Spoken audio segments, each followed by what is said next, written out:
За сайн байна уу сонсогчдоо. Үндэсний үйлдвэрлэлээ дэмжсгээ урайтай баялаг бүтээгч подкастын маань шинэ дугаар эхлэхэд бэлэн боллоо. Ингээд дугаар бүртээ маань хамт байдаг нийт сонсогчдоо баярсан талархснаа илэрхийлье. Эхийн сэтгэлээр орлоо компани захирал үүсгэн байгуулагч уянга оролцож байна. Сайн байна уу та энэ өдрийн мэнд хүргэе. За аюул соёлын эхлээд маск авч PCR шинжилгээ өгсөн бас вакцинда хамрагдсан байгаа. Вакцинда хамрагдсан уу? Эхний тунгай гэсэн байгаа юу те? За тэгээд манай үзэгчдэд өөрийгөө танилцуулах. За сайн мэцгэнөө намайг Уянга гэдэг.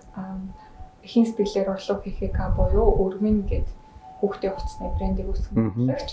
За 7 сараас 4 настай 3 хүүхдээ хүүхдүүдтэй зориулж онлайн бизнес руу орж исэн.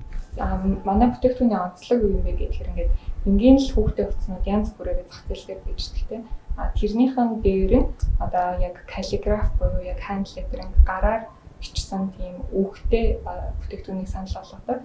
Тэрэн дээр нь аав ээжийн ханхүү би хайраас төрсөн. За тэгээд бүр хэсэг нь бол хүүхдийнхээ нэр, төрсөн сар өдөр гэх мэтчлэн нарийн мэдээллүүдтэй бүтээгдэхүүнүүдийг хийдэг. Яагаад энийг хийх болсон бэ гэхээр ингээд үндэстэн болон өөртөө гэсэн сэтгэл хөдлөл бодол оюун юмнуудтай байж байгаа шүү дээ. Монгол хүний ойлгодог мэдрэмжийг гадны хүн ойлгож чаддгүй.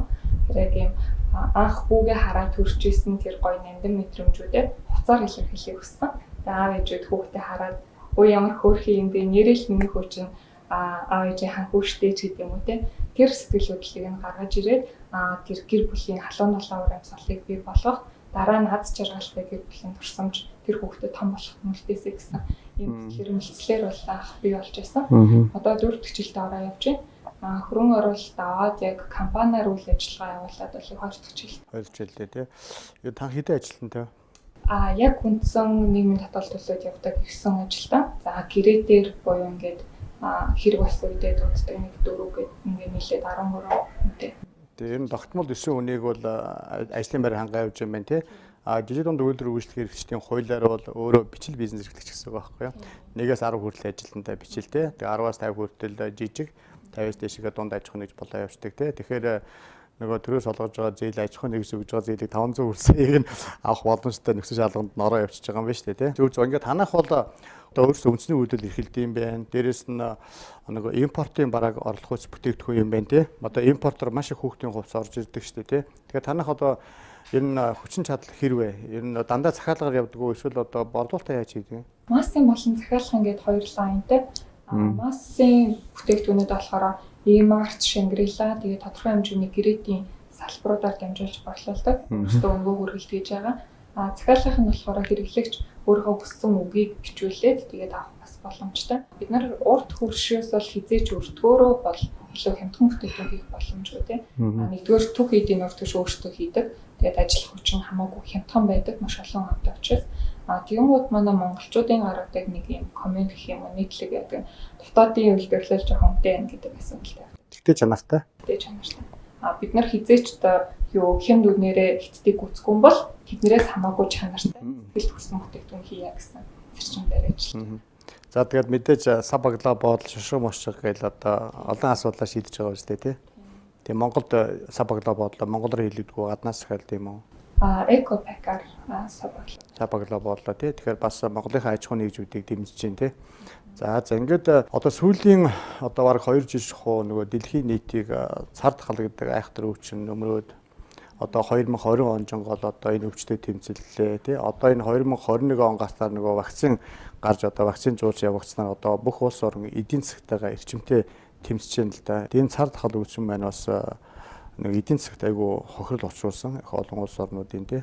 Тийм болохоор бүгд хэлгээ айлаа хагаал өөрсдийнхөө амьдарч байгаа Монгол улс нөгөө үндэсний үйлдвэрлэл байхгүй одоо харгааг нь амсж чинь хэдхэн хүнсний үйлдвэрүүд байсан л одоо авч гарч штэ хөрөө тий.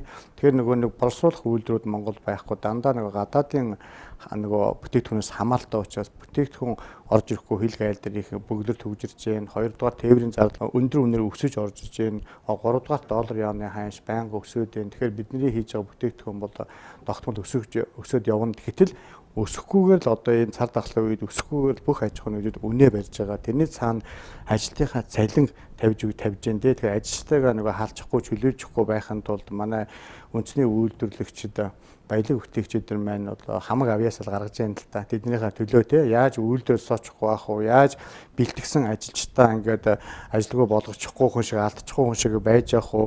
Ингээд одоо ингээд хүчээр ажлыг хийхээр эдийн засаг хүндрэлтэй байдаг, зах зээл дээр бэлэн мөнгөний уурсгал зогссон, тасардсан ийм хүнд хэцүү үед бол танай байгууллага яг яаж ажиллаж байна одоо? За 2020 оны 11 сараас эхлээл яг хэцүү үед эхэлж байгаа. Тэр болтол манайх өмнөх жилээс хамаагүй өсөлттэй байсан. Хүмүүсийн нөгөө нэг хаалт маалтын мэдэрэг байсан ч гэсэн борлуулалт бол өсөлттэй байсан. 11 сард тухайн үед бид нөгөө бас тодорхой хэмжээний ковидын нөгөө реакц хүнээ жоохон бууруулад зүүн одоо ажиллах хүчээр илүү одоо чармаалттай ажиллах байдлаар явж байгаад нэг тодорхой хэмжээний нийгмийн татгалын болон татварын өртөө хийсэн. Тэгсэн чинь 11 сараас бүх дансуудыг хаагаад бүх банкуд дээр дансууд хаагаад татаад авцсан. За тэгээ 11 сар ихээр окей дансаа ослуулчлаа гэж байжсэн чинь 23-наас эхлээ хөл хорвоо. Тэгээд тэрнийх нь хойноос ямар зүйл явагдсан бэ гэхээр хөдөлмөрийн тухай хуулийн 66-гийн 1 дээр нэг гамшиг болон аюул үүссэн хүндэтгэл үүсгэх шалтгаантай тохиолдлоор одоо ажилтаа ирж чадахгүй бол 50% цалиныг олох хэрэгтэй гэдэг юм хууль байж байгаа. Бид нар ингээд түрээс авдаг тэгүн түрээслэгчид бол түрээсээ хөнгөлөөгүй. За тэгээ ингээд дансаа хослуулсан байжсэн 11 сараас эхлээд аюул болон түрээсийн үр төлбөрүүд ажилчдынхаа 50% цалинг тавих үүрэгт унаад тэгээд тодорхой хэмжээний тэр чинь нөгөө бараа материалын үлдэгдэл байгаа тэрийн төвчөлтэй гэдэг ингээд ямар ч хэрэгэлтэй өрөнгөгүй мөнгөгүй болоод за одоо яах вэ гэж өөртөө хамаг байдаг юм тавьж байгаа шүү дээ. Тэр чинь эхний ээлжиндээ нөгөө түрээсийн байраар явж байгаа ажилчдыгаа ядчил байрнаас нь гаргачихгүй байх үднээс одоо бид нар л яах вэ гэж байдаг хамаатан саднаас мөнгө зээлэл өгөөл гэх мэтчлэнээр ингээд явж байгаад нэгдэн гут нь бид нар евро орсон бай гэхээр бүгдийн маск тэгээд маск бүтээгдэхүүн арай үнэн хямдхан гэхдээ мөнгө нэг бөөнөрөө орж ирдэг тийм бүтээгдэхүүнүүдийг хийгээд одоо баталгаатай борлуулалттай тэр байдлаар явъя гэдэг ингээд нэг гих мэтчлэн ингээд нэлээд стратегиудыг туршаад үзээд ингээд бас хөрчлөхгүйхэн шиг даваад гарсан. Тий, ер нь бол одоо манай нэвтрүүлэлт орж байгаа одоо энэ нөгөө баялаг бүтээгчид үндэсний үйлдвэрлэгчийг ингээд хараад сонсоод байхаар ер нь ийм байгаа юм л да. Захиалга бол бид нар дээр их байна. Тэгээ ковидын одоо нөгөө хөлөөрөө хатуу хөлөөрөө юм хийдэг хүмүүст бол нөлөөлөх байна. Зүгээр ингээд гаднаас бараагаа авсраад зардаг худалдаачид бол мэдээж нөлөөлж байгаа шүү дээ, тий. Үндэсний үйлдвэрлэгч компаниуд бол ажил бол олдоод байна, тий. Гэхдээ хамгийн гол нь нөгөө түүхийн эдэн тасалдаад байгаа. Тэгээ тэр айгуу том зовлон нөгөө тал дээр бол нөгөө доллар яны ханш өсөд байхад түүхэд нь өсч орж ирж байгаа. Ингээд Монголдо бол үйлдвэрлэж байгаа хүмүүсийн бол ажил орлого нь бол ер нь хэвээр яваад байгаа тийм нэг их одоо том орлого алдаагүй.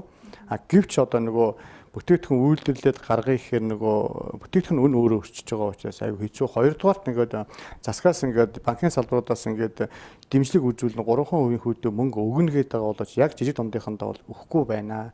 Өгөхгүй байгаа ч гэсэн энэ хэд маань одоо өөрсдийнхөө ингээд болгоод байна тий. Тэгэд энэ жижиг дундын үйлдвэрлэлийн салбарыг илүү дэмжиж өгчих юм бол нөгөө импортоор орж иж байгаа бараанууд нь багассан учраас дотоодын зах зээл дээр бас жоохон эрэлт үүсчихэд байгаа юм шиг байгаа юм. Тэгээд энэ эрэлтээ монголчууд өөрсдөө хангачих боломж байна. Энэ 3% яг энэ хүмүүст үйлдвэрлэгч нартай өгчээч. Жижиг дундын үйлдвэрлэгч нартай өгчээч. Компаниудаа өгчээч. Дотоодын компани. Тэгээд худалдаачдыг дэмжихээсээ илүү энэ үйлдвэрлэгчдийг дэмжих юм бол эн чинь нэмэн өртөгч ингэсэн ажлын байрыг бий болгож байгаа. Урт удаан хугацаанд олон хүнийг ажлын байраар хангаа явах ийм салбар байхгүй тий.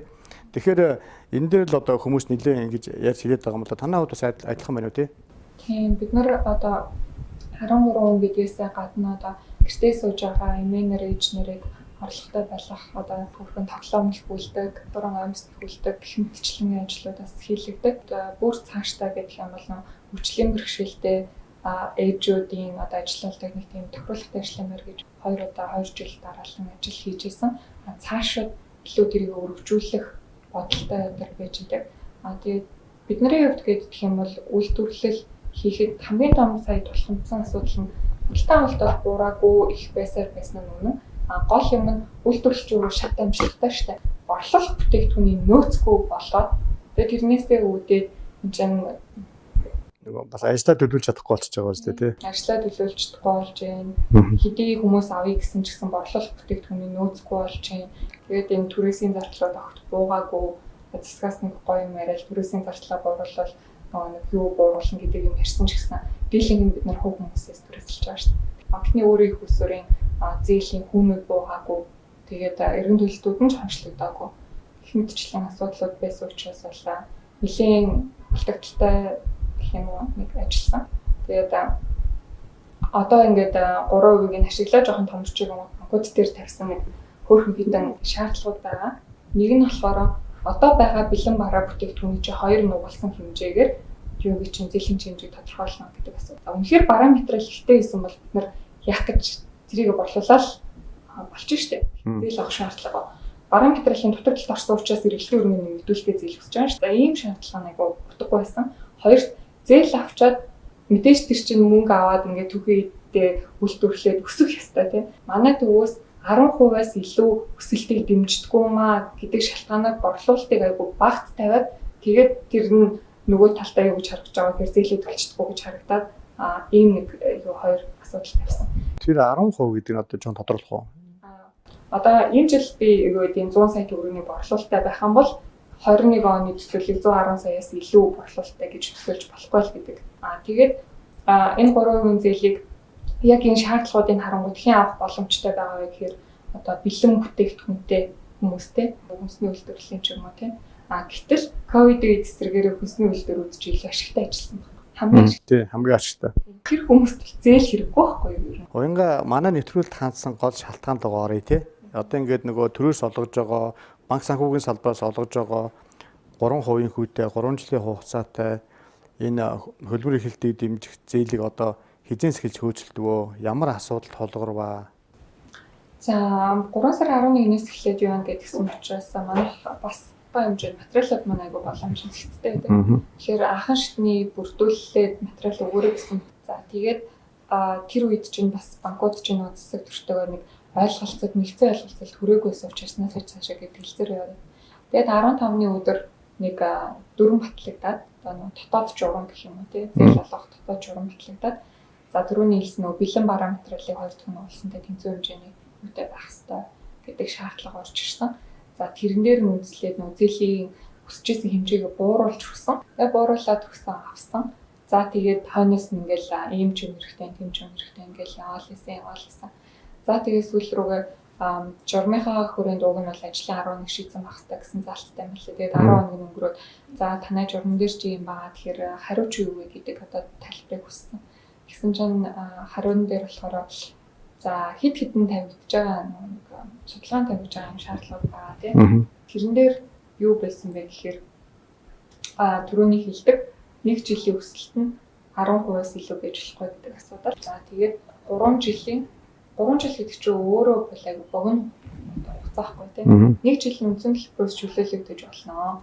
Гэхдээ дараагийн 2 жил нь тэнцүү төлөлттэй байна гэдэг нь 1 сард төлөх одоо эргэн төлөлтийн дүн айгүй өндөр болчиход ирж байгаа. За тэгээд 10-аас илүү хувийн өсөлт байхгүй бол яаж тэр юг одоогийнхоо нөхцөл байдлаар туулах вэ тийм. Тийм нэг асуудал болж эхэлж байна. За тэгээд өнгөрсөн одоо нөгөө түүхээ харангуй за танах чинь хэдэн сар тийм борлуулалттай байсан юм бэ? Энд дээр үндэслэж бид нар юугээ хийнэ? Одоо судалгаа хийнэ гингод өнгөрсөн одоо тэр судалгаа хийхээс өмнөх 6 сар нь бол дийлэгтэй. Тодорхой хэмжээний хариуцлагаас болоод бүтэн үйл ажиллагаа явуулж чадаагүй юм байна шүү дээ. Гэх мэтчлэгийн асуудлууд бол гарсан. Тэгээд агуулгынхаа хувьд бол энэ чинь буруу штэ гэдэг саналыг тавьсан гэхдээ одоо манай дээрээс энийг зөвшөөрдөг юм а гэдэг хариу авалт гэв. Тэгээ одоо бараг сар өнгөрч штэ наачаа. Сар өнгөрөө тэгээд ковидын с ิจ гтэй тохиолдол илэрсэн гэдэг 7 хоног хаацсан. 7 хоног хаацсан. Одоо маргаашнаас сатуу хөлөөрөө тогтоогоод 15 хоног ажиллахгүй. Тэгээд ер нь ингээд 2 сар болох юм байна тий. Тэгсэн чинь бусад банкуд нь өсөлүүлж авах байлаа зогсоод эхэлж байгаа. Бүгдээ юу? Дийлэнх юм. Тийм үү. Өөрөө аль банкнд хандсан? Төрийн банкнд. Төрийн банкнд хандсан. Төрийн банкны аль салбар уу? За тэрийг нь хэлээд яах вэ? Хүмүүс бол тодорхой хэлж байгаа ш. Тэр салбар энэ салбар гэдэг. Тий. Ер нь бол төрийн банкнд хандсан юм байна тий. Түрүүн чи голомт банк бас материал өгсөн гэсэн үг үү? Голомтод ажиллаж байсан. Зүг. Хой нэр голомт ажиллаж байсан юм уу тий? Голомт ажиллаж байсан бол энэ сүүдрийн эдийн засгийн талд ямар бодолтой вэ тий?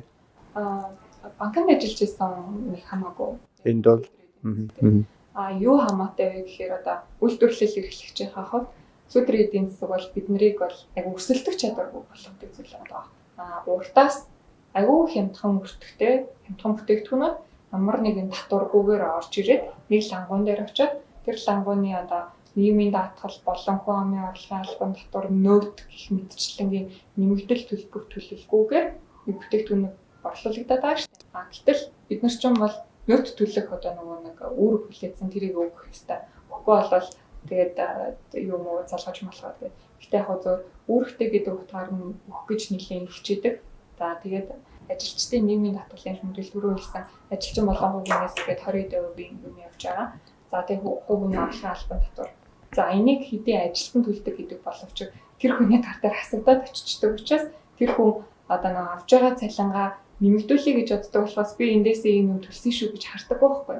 Агуулгынхаа за тэр нэг зардал явж байгаа. Тэгээд би бол жишээ нь өөр дээрээ байгууллагаараа цалин тавингууд байгууллагаасаа нийгмийн даатгал гэж төлөөд өөрөөсөө нийгмийн даатгал гэж төлөөд хувийн орлогын албан татвар гэж төлөөд тэгээд ингээд мөнгө ав. За байгууллагаасаа тодорхой хэмжээний ашигтай ч юм уу орлоготой байгаа тэрийг өөрлөгөө ногло ашиг гэж хуурлыг гэх юм бол тэрэн дээрээ дахиад орлогын албан татвар гэж төлнө. Ингээд судалж тооцож үзчихсэн. Тэгвэл хамгийн багадаа нэг 23-аас 29% нэгж бүтээгдэхүүн дээр татварын яг цэвэр зардлуулж гаргаад байгаа хэрэг тийм. Жишээ нь 100,000 төгрөгийн бүтээгдэхүүн зарлаа гэж бодоход тэрний 26,000 зүгээр татварт явж байгаа.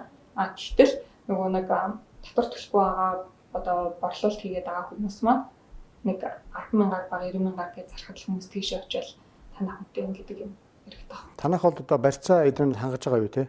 Барьцаа бол хангалттай. Хангалттай байгаа те? Тэгээ барьцаа хангалттай байгаа шаардлагын ингээд бүгднийг биелүүлээ тэгээд нэг хоёр л шаардлагаар л танахыг төлөвлөж байгаа юм тийм үү? Төлөвлөлчөд гэхээсээ илүү нөгөө нэг хариугаа өгөхгүй л судалгаанд явж ингээд одоо судалж байгаа гэж бодоод байгаа юм уу тий? Яг өхөнч мэддэхгүй өгөхгүй байханч мэддэхгүй тэгээ сар өнгөрчөд байгаа юм байна шүү дээ тий? Өгчөл бас өөр арга хэмжээ авна шүү дээ. Өгөхгүй гэх юм бол одоо өөр ямар арга хэмжээ авах вэ? Жишээлбэл одоо зээлийн батлан даалтын санд ханддаг ч юм уу? Эсвэл одоо Азийн хөгжлийн банк гэдэг юм уу? Одоо ингээ өөр бас санхүүжилтийн олон хэлбэр байна шүү дээ тий? Төслийн зээлүүдийг судалж байгаа. Төслийн зээлүүд чинь арай хүү багтай. Нөхцөл нь арай боломжийн байж болох нөхцөлтэй тэр зээлүүдийг судалж байгаа.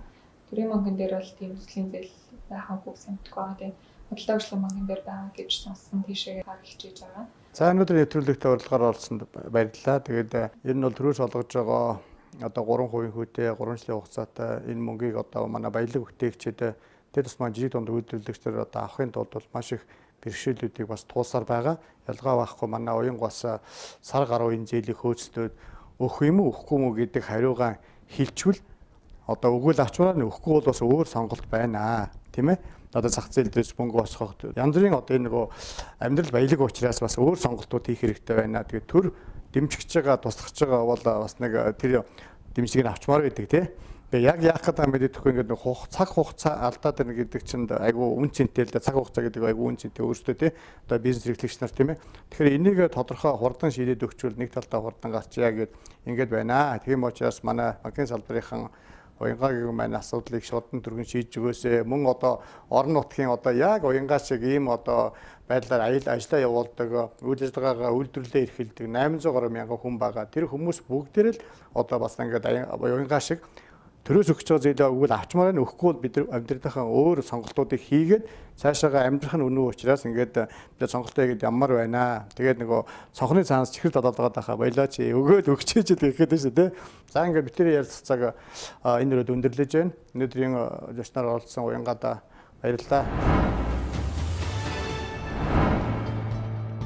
Ер нь ингээд үндэсний үйлдвэрлэгчид жижиг дунд үйлдвэрлэгчтэй дэмжиж худалдан авалт хийдэг тэднийг байнга дэмжиж байдаг нийт Монголынхаа ард түмэн та бүхэнд баярсан талархснаа нийт Монголынхаа баялаг бүтээгчдийн өмнөөс одоо талархлаа илэрхийлье. Одоо манай нэвтрүүлэгтээ хамтарч ажиллахыг хүсвэл 99 4 40 75 гэсэн утсаар холбоо барьно. Тэгээд сонсогчдод баярлалаа. Дараагийн дугаараар уулзлаа. Түр баяртай.